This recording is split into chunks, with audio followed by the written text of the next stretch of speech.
Ivan Jesus Orteguera Quinteros was born on May 19, 1995, in the small town of Ergamino in Buenos Aires province, Argentina. Ivan grew up there in a house owned by his parents. Besides Ivan, his parents, Father Juan Domingo and Mother Nancy, had 5 other children: Bruno, Lucia, Franco, Martina, and Delfina. Quinteros' family members described the young man as cheerful, energetic, and full of life, with a gentle yet persistent character. His biggest dream was to become a professional soccer player. He seemed to have a natural talent for the sport, and his skills were recognized by both his relatives and his teammates at the provincial football club.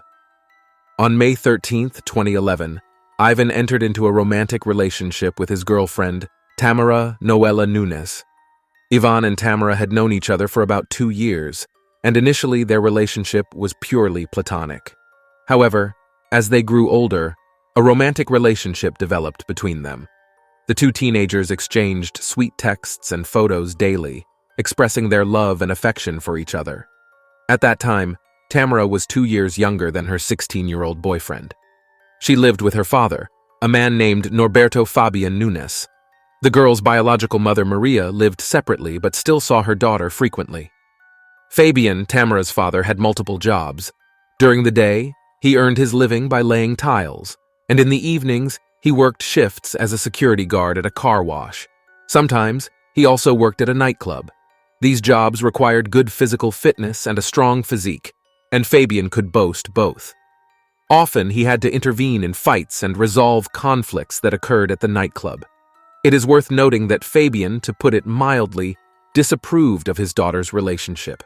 He even repeatedly threatened the young man, demanding that he break up with his daughter. One day, Fabian caught the young man at his house. Ivan wasn't just sitting in the living room or kitchen, but was in a passionate embrace with young Tamara. The sight made Fabian furious, and he immediately threw the young man out, demanding that he never set foot in their house again. Nevertheless, the young couple continued to meet and sometimes spent the night at the girl's mother's house.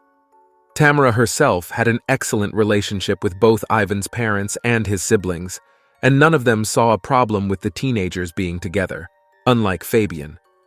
Fabian was so unhappy with the situation that he sought a conversation with the young man's father. The conversation took place on January 6, 2012, and was unpleasant. Fabian went to the bar where Juan Domingo worked and warned him that the relationship between the 2 young people could end badly for Ivan.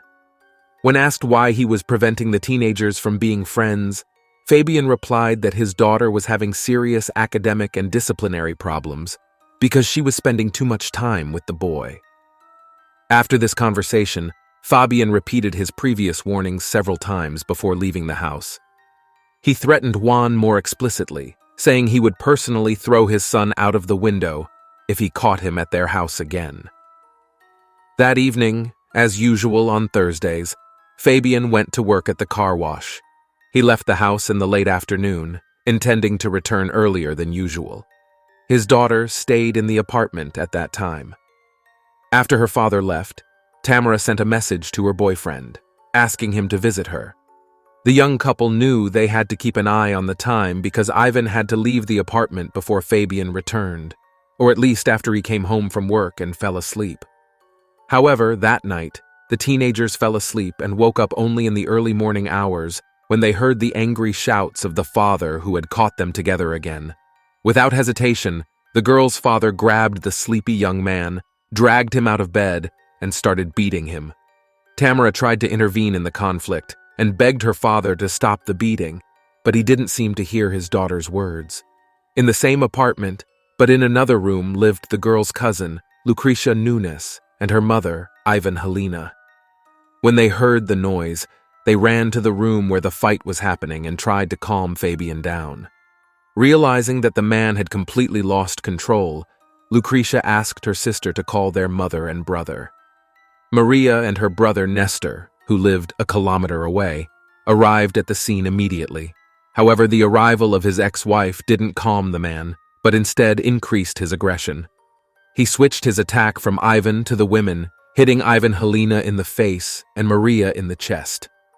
The incident lasted about an hour and a half. After a while, Fabian stopped beating the young man and resorted to another form of aggression, showering him with insults. The attacker demanded that Ivan jump out of the window on his own accord. The exhausted teenager desperately pleaded with Fabian not to throw him out of the window, but the attacker persisted. Despite Ivan not resisting, Tamara's father delivered several targeted blows, breaking his nasal septum and jaw. As a result of his injuries, the young man immediately lost consciousness. Shortly after, the attacker lifted the collapsed body of the victim, smashed his head against the window, and threw him out. At the time of the fall, the boy was still unconscious and unable to make a sound or move his arms and legs.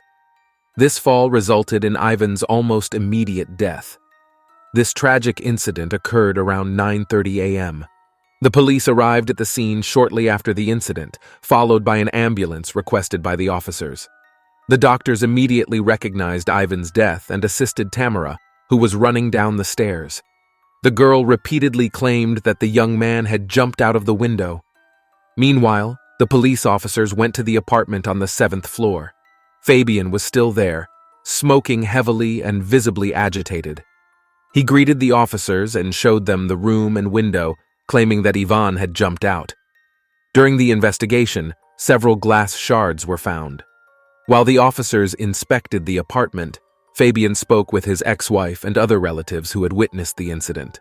In this conversation, the man emphasized to the relatives that everything happened because of Ivan, who jumped out of the window during the conflict. Before the police left the apartment, the owner of the apartment explained the argument between him and the deceased. According to Fabian, he found the boy at home in the arms of his daughter. He claimed that the teenager was afraid of him and decided to flee through the window. Nestor, Tamara's uncle, tried to support the father's version, stating that the teenager wanted to descend to the 6th floor, but couldn't hold on and eventually fell.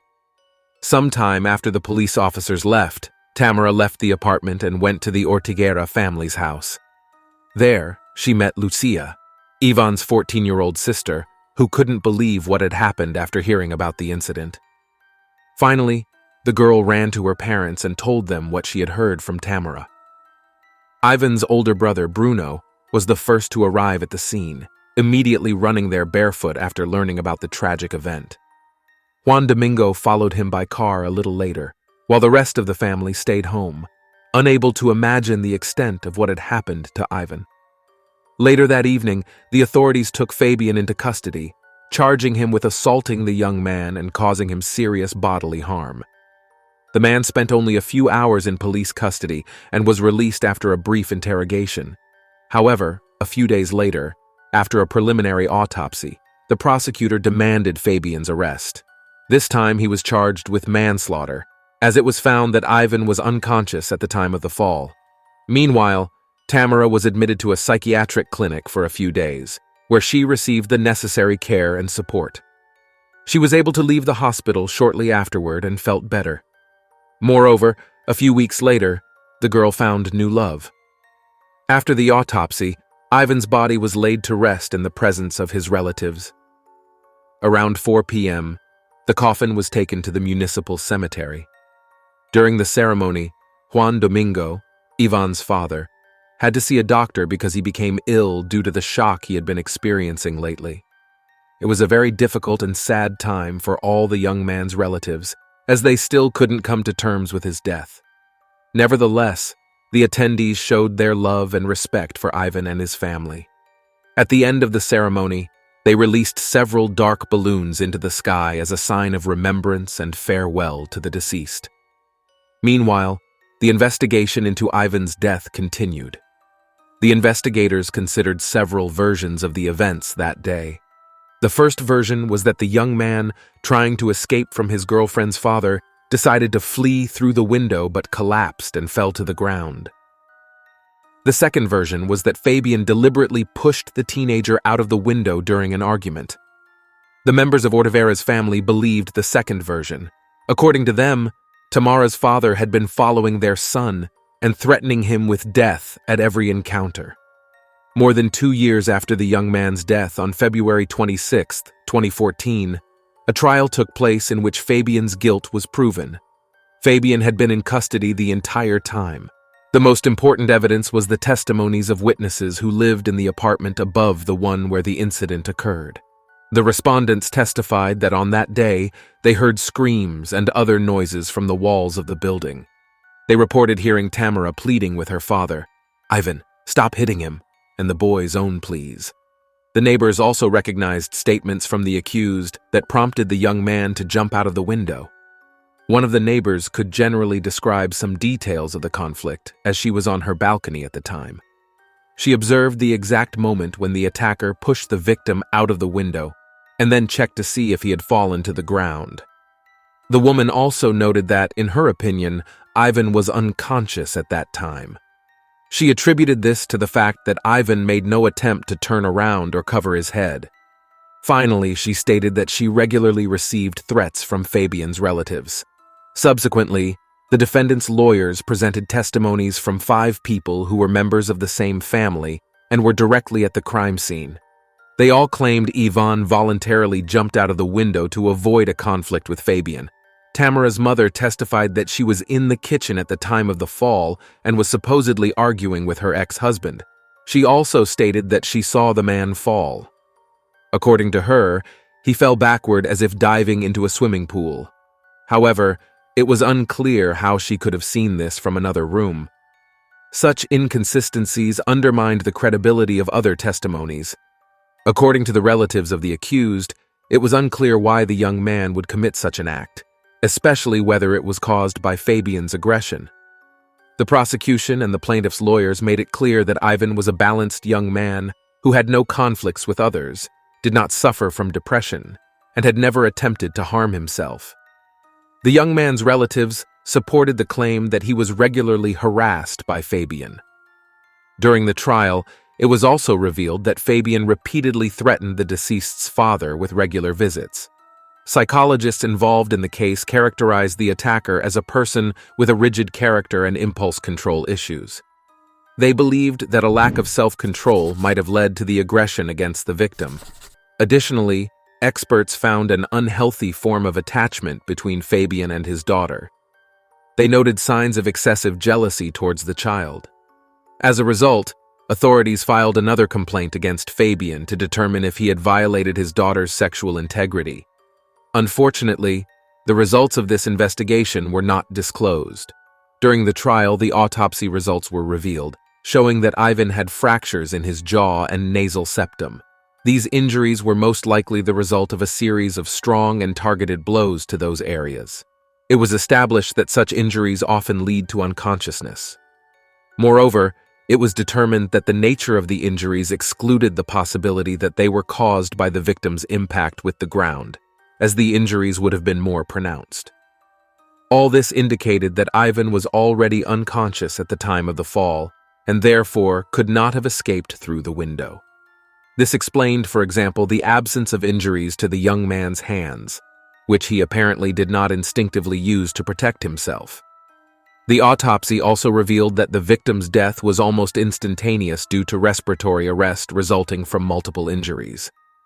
The experts who conducted the autopsy further explained that the fall mainly impacted the teenager's back, as evidenced by severe injuries typical of a fall onto the back.